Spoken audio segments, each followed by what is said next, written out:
that it takes a long time. That's what I've learned. I'm actually using the same basic graphics that I made for my very first video. Oh, nice. As a template. I've tweaked them over the years a bit, but now I have templates set up to sort of streamline the whole process.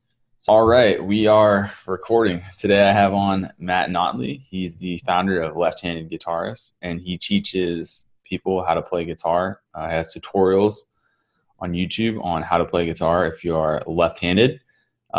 It's a pretty impressive channel, but the main I guess differentiator is that his tutorials, they're really quick, really concise. They don't have a lot of fluff. It's basically all how to play the chords.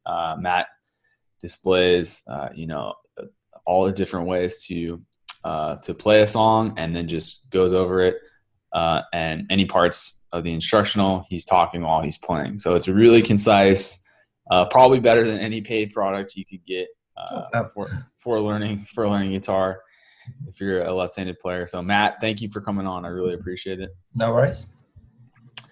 I know you got to look at the questions already, so let's just start with the first one. It's, what are you most excited about working on right now, and why is that? Okay, well, at the moment, I'm approaching nearly 200 lesson videos that I'm done, and I feel like that's quite a nice base to like have all completed. Yeah. So I'm at the point where I'm thinking about expanding into some different types of videos to go alongside that, because I've done a lot of the big songs that people want to learn, and it's harder and harder to think of new things all the time. So I want to try and get into different types of music education stuff, maybe video essays or analyzing songs or guitar techniques and things like that. Yeah. And to do that, the other thing I have to do is become a lot more comfortable on camera, which is something I've kind of avoided. Yeah. It's, from the start, it was something I kind of didn't want to do, was be on camera, because I get very anxious about it. Oh, yeah. And it's been quite a nice process to see, can I push myself to do this? Can I get more comfortable? Can I practice? Can I do things? So that's all happening right now. Okay. So have you been, I had a couple questions about this. Okay. Well, I'll go with the first one. Then you said a video essay. Could you explain what that is a little bit? Okay. Video essays have become quite popular on YouTube over the past few years, mostly around films. People will sort of take an aspect of maybe filmmaking, and they'll really go in depth and explore it and create a sort of mini documentary almost, maybe only 5 minutes long, where they sort of analyze things and give their theories about why things work and how things work. So if I were to transfer that onto music and guitar playing, I could analyze like how a song was written, what the chords are, what the theory behind it is, and why it sounds the way it does, the production of it, things like that. Okay. Yeah, that makes sense. And then, so you said that you were reluctant to get on camera. You're working on it. So what does that look like? Are you shooting practice videos on your own, doing multiple takes, seeing how you look, those kind of things? I sort of asked around sort of in the community for advice. How do you get comfortable on camera? And taking what people have said, it's basically, I've been sort of sitting there practicing, like let the camera run until I forget that it's running, and just talk about things and just sort of talk about my day and do things, and just to the point where you forget that the camera's there, and it starts to become much, much easier. And then when you remember the camera's there, it will sort of goes back into focus, and you're like, look. Sort of not trip over that. Yeah. No, that makes sense. It's like building up the muscle memory of having that feel of the camera's not there. Does it all the time, Yeah, that is interesting. I know what you mean. I've had to do a couple videos where it was something specific I had to talk about, and it was like, the more you think about it, the camera's there just tripping over my words. So and you start to realize how much you like stutter, or you say or you just sort of things like that. And it's working on eliminating that stuff, working from a script. Maybe sometimes you might prepare stuff to say, and try to not make it sound fake or forced, just sort of make it sound conversational. It's the thing I'm working on. Yeah, that's definitely a whole skill in itself. So one of the questions I have is, I'm guessing were you a guitar instructor prior? You weren't just a guitar player, you were an instructor prior. Yes, so you started on the channel. I teach privately one-on-one students. It's like a day job thing as well. So, Yeah, a day job. So yeah. what made you decide to start Left-Handed Guitarist? How did you kind of know there would be a market for it? What was that decision process like?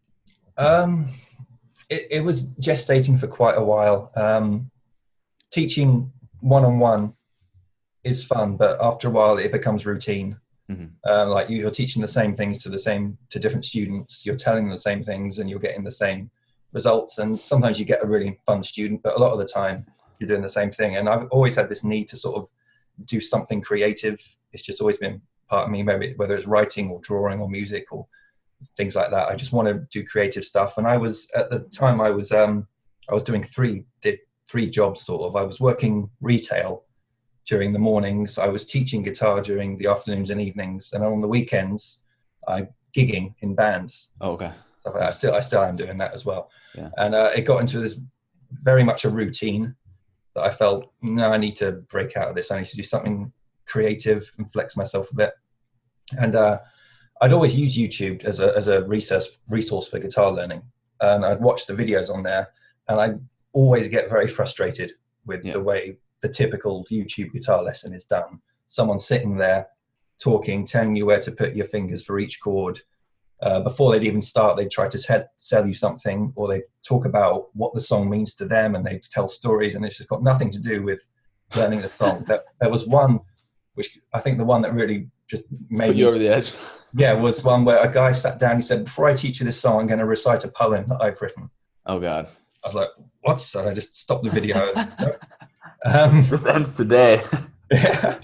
So it started like that. And I wanted to do videos that were very short, very easy to digest, that just taught the song. I wanted to do it visually. I wanted things on screen. So you could, because the whole idea of the video was partly self-learning. I think that's the best way to learn, where you actually have to take something in and process it for yourself. So having chord diagrams on screen means you have to look at them and you have to remember them. And I always say the best thing to do is actually write these chord shapes down, so you actually internalize them and take them in. And the chords at the bottom as well. It's a visual audio process, that sort of feedback thing. So you're constantly taking things in as the song is playing. And you can see what my hands are doing with the strumming and everything. So it's all, the idea was that it's all on screen at once. Yeah. So there's no need for all these extra explanations. It's all just visual. The left-handed thing came just for simply the fact that where are the left-handed tutors on YouTube? Why is there nothing for me on here at all? I mean, I was kind of used to it growing up, playing left-handed guitar and buying books. There's very little left-handed material in the books that you, so I'd have to mirror all the diagrams myself all the time, and that's been like that. So there's no reason why you can't include left and right-handed material in a video. So I make sure to put both in there. And that's all it came from, really. Just wanted to do things differently and see how it went. Nice. Okay. Yeah, that was going to be one of my questions I was afraid to ask, is what the other diagram was, but yes, you answered it. On one side of the screen's for lefties, the other side, I don't forget the right-handers, because if I did just left-handed material, I'd have a much smaller audience. Yeah. I want to include everyone.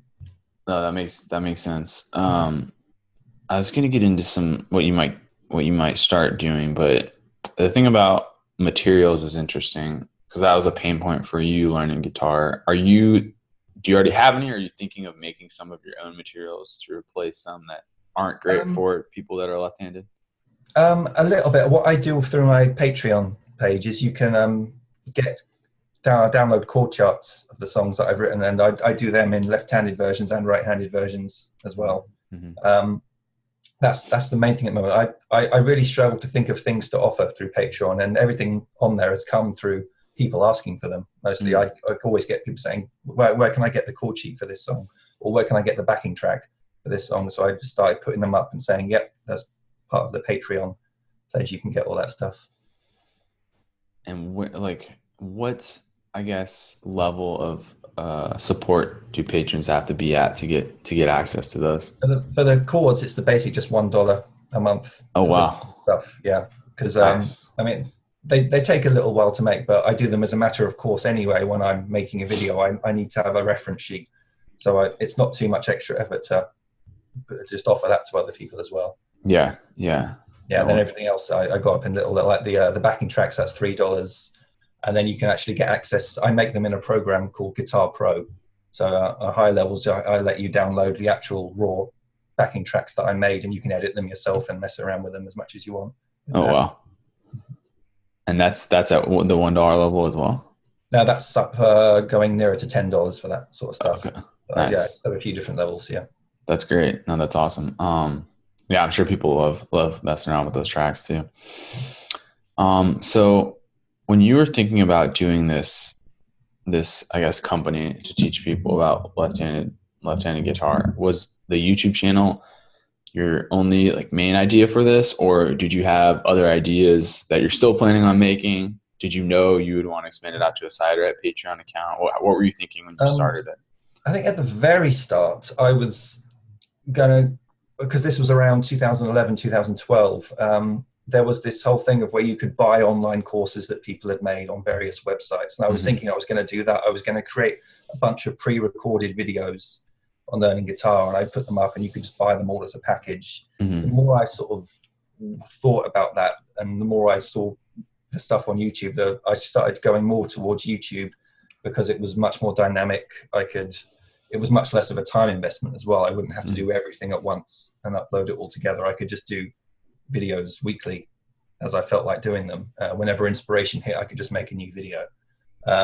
So yeah, once I locked onto YouTube, it pretty much stayed that as the main thing. Patreon came later because Patreon wasn't really a big thing when I started the YouTube channel.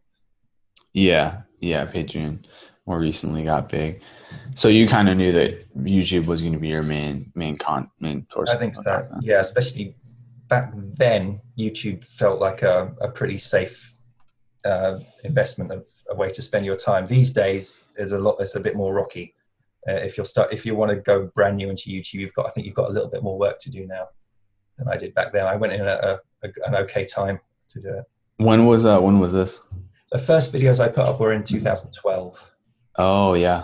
Yes, YouTube is extremely competitive. Yeah. No, it is definitely. So when you were getting started with your channel and just making your material in general, were there any blogs or books or mentors or resources that you use, or any that you'd recommend? Yes. At the start, it was basically asking around on forums and looking at other YouTube videos for advice on what to do with a YouTube channel. And most of that stuff was about making sure your descriptions and your titles and your tags are all very good so people can discover your videos easily, having nice thumbnails and things like that. Eventually, I really got into Reddit, and I found some really good subreddits excellent advice, like Partnered YouTube, and now there's YouTubers, which are really, really good communities that give tons of great advice and criticism on the videos you've made, things like that. Oh, wow. That's a good one. YouTubers. That's just a community? It's just a community on Reddit, yeah. They'll give you, it's a lot of the same questions all the time, but if you read through them, you'll get a good idea of some really good advice of what to do. Yeah, that's awesome. No, I'll definitely check that out. And then so before you started any of this online stuff, what was your professional background, and was there any jobs you've had that helped you kind of prepare to, make really high quality content, or what was your professional background like? Nothing especially professional. I've sort of always been a bit of a self-employed, do-it-myself kind of person behind it. Likewise, I was stuck in retail for a long time. I didn't know what else to do, and eventually I really pushed to do something with playing guitar. I went to a music academy here, did a degree in music performance and guitar performance, met lots of cool people, joined bands, things like that, and they had a whole business side to the course as well, which honestly was really boring, but it gave you lots of good advice, but it was geared more towards working in the industry. Okay. All that stuff was. So when they didn't do much about YouTube, wasn't the big deal it was back then. This was like in 2008 I was doing this, so YouTube was pretty young back then, and I don't think there was really a career path defined within this course for that. So I kind of blindly found my way through with a lot of this stuff myself, and just asking advice of as many people as I can online, other channels and other musicians, stuff like that. Okay. Yeah, it sounds like you had to kind of fend for yourself a lot in the world of freelancing Mm. and entrepreneurship. Yeah, because if I could see a music school as business stuff being more industry focused. Yeah. What then would you recommend for other musicians who are thinking, I need to have some supplemental income besides just teaching? Like, if you had to start all over and you didn't have a YouTube channel and a Patreon, what would you suggest those people do? Music teachers, like, what's their game plan? You might not know, but I figured I'd throw it out there. Yeah, it's quite difficult. Yeah. Teaching and gigging is the basic bread and butter of every musician. I think any musician should teach, just as a matter of course. I know musicians who are in like function bands, and they're really regular. You join an agency and you can get regular gigs. I've sort of stayed more on the do it myself side of things again. So I'm gigging most weekends, but they're not always big gigs. So I always needed some extra income from somewhere else. Which is why probably having a normal part-time job is really, really helpful. I decided not to do that because it was killing me doing all that stuff as well. Oh, for sure. I think doing something creative is really worthwhile like this. The YouTube route is definitely a little bit more difficult now because they've added all these restrictions into where you have to be before you can start earning any money off it. Okay. Plus, don't expect to earn that much money until you're away down the line and you're really getting the views and the subscribers in. So I think doing a YouTube channel is worth it, but you need to have something fairly unique that fills a niche, because nowadays on YouTube everything is being done already, more or less. Yeah. Gaming videos, there's absolutely no point in being a YouTuber who streams games. Yeah. Because there's 20,000 other people doing it already, unless you're doing something really unique with it. So you have to apply the same idea to musical things as well. I think you have to try to find something that people aren't doing, or do it in a different way so that other people are doing it. Yeah. I think it goes back to what we said. It's just like YouTube is very competitive now. Mm-hmm. And what is it? May 2018. Okay, so I also wanted to ask you about your presentation. Has it changed much? How has your production process for your videos changed? What have you learned since starting doing these instructionals? That it takes a long time. That's what I've learned. I'm actually using the same basic graphics that I made for my very first video. Oh, nice. As a template. I've tweaked them over the years a bit, but now I have templates set up to sort of streamline the whole process. So it doesn't take quite as long as it used to, like the basic chord diagrams and all that stuff. I've just got ready-made things that I can drop in, or I can edit them really, really easily if I need new shapes, new diagrams and things like that. But not much has really changed about that. I've got more into the audio side of it, trying to improve that, and sort of the area that I'm filming in, because I used to do it in my old bedroom at my old place where there wasn't that much light, and I realized, you need some good light, you need some good audio to make this stuff presentable. Yeah. Like that. But not too much has changed from the start, because I felt like it worked from the beginning, kind of what I was doing. That's awesome. I think most people would feel like that's an envious position to be in, just starting off on the right foot with your videos. But it sounds like, like you said, it was gestating. So I'm sure you gave it a lot of thought before you even got on there and started. So I just have a couple more questions. One of them is, where do you see left-handed guitarist going, I guess? What would be like your wildest, I guess, vision of where it could go? What are you thinking? Or is there anything interesting you're thinking of working on? You mentioned you used to be thinking about video courses. Anything else you're thinking about? Yeah, like I said, because I've done quite a lot of song lesson videos now. I'd like to branch into some slightly other directions still around music and guitar playing. Mm-hmm. But I play piano too, so it'd be quite fun to sort of introduce a piano side to things in there as well. But yeah, I want to explore more into the theory side of music. I want to do video essays. I want to engage the community a little bit more than I have in previous, because that's where a lot of great ideas come from, and they're all really supportive people that sort of watch my videos, and I'd love to get some good feedback and work with people on that kind of stuff. I'm also really geeky, so I'd love to do like a secondary channel sort of in a similar style, but about other things, about movies and TV and games and books, and because I'm into all that stuff. I'd love to sort of move over and do that on the side as well, sort of things around that. Yeah, that's interesting. Like, what kind of things for movies and games and books? You mean like just reviews, or like what? I'm trying to picture it. Yeah, so that's the thing. I haven't gone into it in a lot of thought yet, but essay kind of stuff, deconstructing stuff, talking about why stuff works, why stuff doesn't work, things like that. Reviews, yeah, just a sort of it. And I think YouTube is great for people talking about things they're passionate about. It's infectious when you find someone who really loves something and they talk about it in an interesting way, and they can get you excited about it. And that's the kind of side of things I quite enjoy. But educational as well. I use YouTube to learn things. That's what it's always been about for me. So I want to kind of do that. That's interesting. Yeah, no, you're so right. It is infectious when someone is really passionate about it. I was talking to this gentleman, Mark Hanlon. He's the creator of Advanced Knife Bro, which is a camping review channel where he's a cinematographer, his day job. So he does these crazy scripted videos of like, he does them like their old action films. And cool. he says one thing that gets you really good at what you're saying, becoming passionate about a subject, is learning to script a video around a single object. Like all the different shots that tell a story with like no words around a single object. He's like, to develop that ability to be like, get your audience captivated with a simple topic. Some more idea that's interesting though, because that does differentiate videos a lot that I've seen where you're like, whoa, this person is like, there's something special here.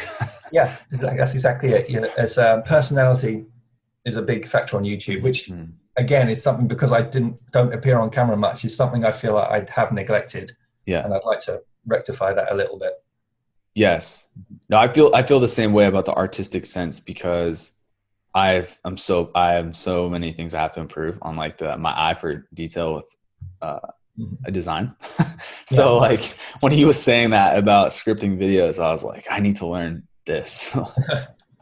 I need this. That's interesting though. So is there any chance that you're going to just start doing that on Left-Handed Guitarist, or are you not sure if you're going to start a different channel? Or that would probably be a secondary channel, because I think it's a good idea to keep things separate like that. I mean, if they were geeky music things, then it would fit in on the Left-Handed Guitarist channel. But movies, books, games, and stuff would probably have to be separate. Maybe I'll be like Left-Handed Geek or something. I don't know. What if like you start doing video essays or like a lifestyle video, and your audience was just like, Matt, we just want you to vlog. Just like walking around with the camera all day. Yeah, that would be okay. I think you have to listen to what your audience wants. I think that's quite important. At the same time, I would inject as much variety as I can, because that's always been quite important. I think don't just do one thing. Try to change it up. But don't forget the things you were doing. Keep them, but do stuff alongside. That's the way to go, I think. Yeah, no, the core content and instructionals, and then whatever your audience seems to enjoy. That's awesome though. So what sort of things have they, I guess, tipped you off to that they might want to see in the future? Are there any comments you're getting pretty regularly now?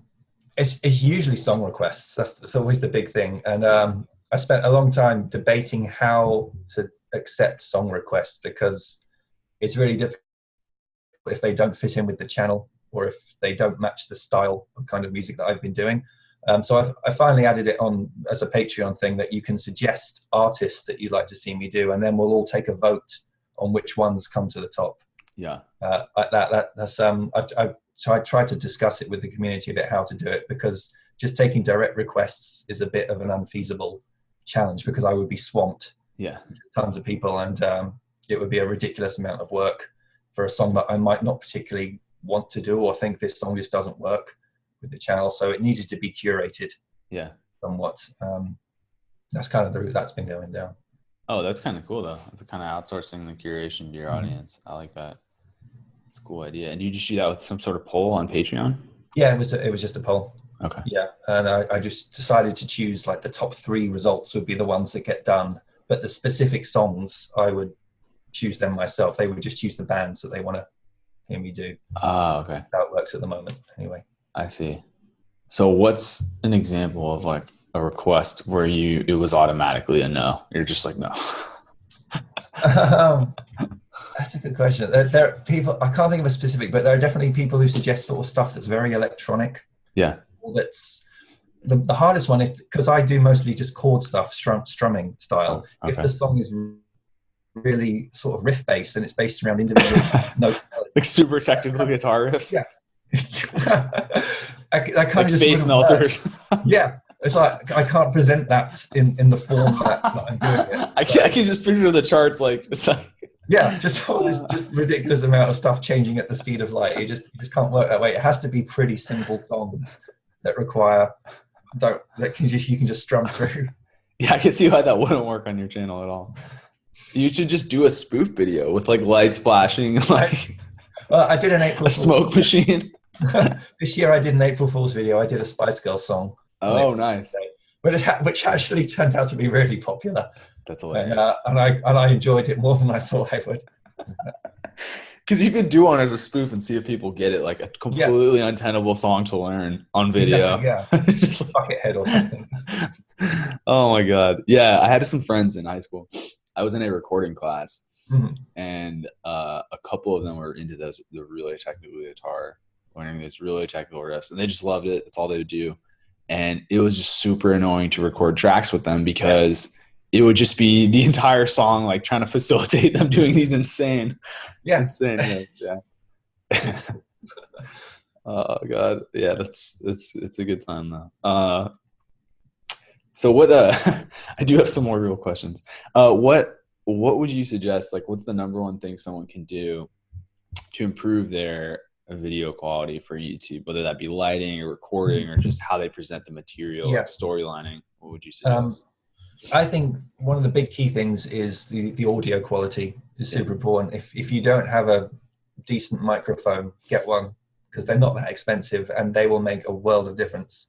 Because in my experience, if you load up a YouTube video and the sound is pretty rubbish, you're just going to stop watching. People can handle things that don't look great, but sound is kind of why you're there, to hear what people have to say. So that makes a really big difference, getting a microphone. The other thing is there's a website called canva.com, which provides graphic design for free, all these models and templates for like thumbnails and art and logos and titles. I think that's one of the best resources I've ever come across. You can customize them however you want, and it will make your videos look a lot more professional just by having some really nice artwork included along with them. Oh, okay. Yeah, Canva. I'm surprised you're the first person that's mentioned it, and it's one of the only tools I use every day. Canva it's amazing that it's still free with as many features as it has. I don't even know how they make money. I guess the paid graphics. So how does that look in your workflow? Are you taking graphics and in the YouTube editor adding them into your videos, or do you do it separately? The main thing I use them for at the moment is sort of prototyping. I haven't incorporated them in. I've used them for a lot of inspiration in sort of thumbnail design, logo design.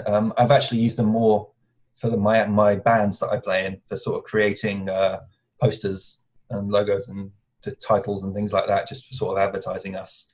But I can imagine definitely bringing them in for creating thumbnail titles and creating nice artwork on any video essay kind of things I might end up doing. Yeah. Okay. And are you kind of interested now, for some of your fans, what they do you share much of your outside life with them, or do you talk about much of your gig schedule? No, very little on that. On Twitter, I often talk about things like the films I've been watching and the music I've been listening to. I do, as part of my Patreon, I do a monthly sort of newsletter which recommends all the sort of new things I've discovered across the month, with sometimes mostly music that's related to, but on the bottom I add, this film was great, this TV show was excellent, I just read this book. Nice. I do things like that. Yeah. Oh, that's awesome. That's awesome. And then how is that, I guess, how does that play into your teaching and your instructionals? Are you regularly traveling with the bands you gig with? Is this just local, all around the UK, all around the world? What are you? It's all local stuff, Okay.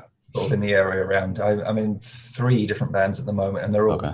just sort of local cover bands. We just have fun playing parties and weddings and pubs and clubs and just things like that. So it's nothing to really brag about on there. It's Yeah, just no, that's funny. that's what I was assuming. I wasn't, I Yeah. just wasn't sure. Because actually, when you brought it up as part of your regular work schedule, that interested me. I didn't know that you could make any money doing local gigs, but it sounded like you were saying you were making something. I have read about this. I think it works a bit differently in the UK to the States about earning potential. Yeah. I think because if especially with the private parties, we can get paid pretty well for them, and if you're doing them more than once a month, then it is quite handy. Oh, wow. That is awesome. I'm not sure out here. I've never done it in the US. I have some friends that did. But I didn't know that. So that's pretty cool. And you do that then a couple times a month, a couple times a week? How much are you normally? Anywhere between twice and 5 times a month we'll gig between the different bands. Yeah, that works out. So that keeps my weekends quite busy. I've got 3 gigs this weekend coming up. Oh, wow. On the Friday, Saturday, and Sunday, and that's going to be a tiring one because we get home pretty late from them. Yeah. Oh my God. That is a lot of work. So have you ever, this is totally not one of my scripted questions. Have you ever considered just doing like getting a videographer to like professionally put together, or you edit it yourself, like you're gigging? Like a day in the life of the left-handed guitarist? I feel like that'd be so cool to watch. Yeah, it's been vaguely tossed around, the idea, but the cost of it, I don't think at this point would make that worth it. And we tend to be DIY, do it ourselves as much as possible. So we for like some gigs, we just set up a video camera in the corner and just leave it running. And we've done that a few times. So eventually we'll have enough material to sort of edit some compilation together of something like that. Yeah, it would be fun to sort of put that on as a little gig diary sort of thing, to upload that and just let people see that side of stuff, because they're often quite fun. A lot of the gigs, when you get the drunk crowd and like that. You can make such good storylines. One of the guys I interviewed talked about, he's telling me that, he's like, you have to do stories. And he was saying that all he does is he has like his life, like a story about what he's doing in his life, short-term story, like a week or the month, and then his daily story that the vlog is about. So like, I just can picture like a gig as like the end point of your, this like mountain you have to climb throughout the video. Like, we're going to the gig. Like, man, that'd be, I feel like that'd be such a cool, I don't know, maybe people would hate it. I have no idea. That sounds good. Yeah. Anyway, I want to be respectful of your time here. I just have one more question. Is there anything that I didn't ask you that I should have, or you'd recommend to people that we didn't talk about? Maybe someone's something. Yeah, the one, I think one of the biggest things that people don't always realize is the time commitment involved in this stuff. I think that's something to always weigh up. I make my videos I make are sort of in the region of 2 to 4 minutes a lot of the time. They can take 2 days to make just one of those videos. Like, I'm not working solidly, but I mean, I'll break it up into chunks of several hours at a time, and over the course of 2 days, from conception to uploading, can take 2 days, maybe 3 days sometimes, just these little short videos. And people, I think it's easy to forget that, just how much time you have to put into a lot of this stuff. I think the quickest I ever made a video was like in an afternoon. If I suddenly get inspired to do something and the song isn't very complicated, it'll take me like 4 or 5 hours to finish. But usually takes longer than that, and it's easy to forget how much time you have to put into this stuff. Yeah, 4 to 5 hours for a song length video. That's like the shortest I've ever done it. And yeah. God, that's a long time. I do put all those graphics on screen. That's what takes the time, putting all that stuff on screen. If you don't have any of that, then it's going to be a bit smoother, but there's still all the editing to sort of go through, and a lot of research and all this sort of stuff all takes time. Yeah. No, I would think it does. And for the for the editing for the chords, do you have some sort of like, how do you place all the individual pictures? One at a time, pretty much. It's just in the software. I have little images, little diagrams on the timeline. I just drop them in at the points where they need to change along the way. There's nothing automatic about it. It's all manual. It all has to be done one at a time. But fortunately, I have most of the diagrams ready made so that I can just slot them in the right places. Yeah. Wow. I guess that's easier for a trained musician, but to me that seems like an impossible task. It's been streamlined over the years. I can, at the beginning, it was a ridiculously difficult process to do, but now I'm just used to it now. It's quite nice. You just put some music on and do it. It's great. Let's go. Yeah. No, that's awesome. That's awesome. Yeah, I would have guessed there was some easier way, but that's a lot of work. It probably is, but that's just what I've been doing. I would also recommend using as much free software as you can get your hands on, because there's a lot out there now, and it's pretty good. What sort of, since we're on that topic, what sort of like your tech stack? I know you said Canva. What do you use all for editing and things? Editing, I was using Adobe Premiere for quite a while. It's quite expensive. Yeah. So there's a free one called DaVinci Resolve, which is a pretty decent editing suite. Again, I used to use Photoshop, but it's expensive, so I moved over to the free ones like GIMP and Paint.com, Paint.net, all that kind of stuff. Audio, I do it with Audacity because that's free and easy to use. So yeah, that's basically it. Nice. Yeah, it is nice that there's a lot of good quality free stuff now. Definitely. Well, Matt, thank you for coming on. I really appreciate the time. It was definitely nice talking to you. You too. Cheers.